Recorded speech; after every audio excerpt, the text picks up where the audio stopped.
Hi everyone, in this video we're just going to have a quick chat about the sales life cycle. So once again, in larger organizations where there's high volumes of inquiries and so on, people often like to categorize the estimates or quotes which they're providing to customers. So this feature here, this link down here in the system settings, it only appears if you've got estimates enabled, because it's only relevant to that feature. And if you have a look at the video underneath estimates, we'll show you how to enable that feature. But for now, let's just focus on the sales lifecycle. It's a good idea to keep this reasonably simple. Just use some common sense.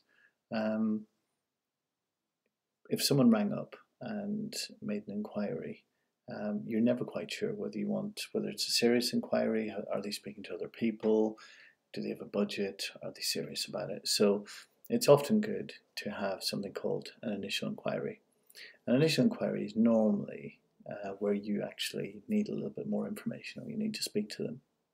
Once you speak to them and you're convinced that it's worth investing time in this, then you can actually change the status of an estimate to a real opportunity. And that way you can look at all of the real opportunities that you're working on for potential new business. And then it's also nice to know, have you actually, to progress it on to a status where you've issued a proposal.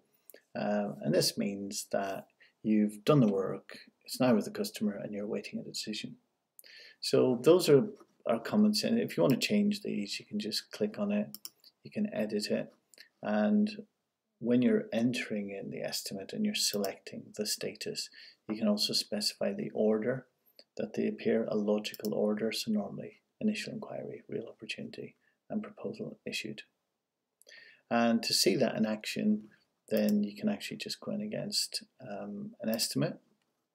And we can click on add, and we can say down here where we want it. Yeah. And also then, if we're looking at all of our estimates and so on, when we do the quick report, it'll automatically group it by that status. So you can see all of the potential business, all the stuff that you're working on, and all the stuff that you have worked on and are awaiting a decision. Yeah. So very simple, but very, very powerful concept. And that's the sales lifecycle.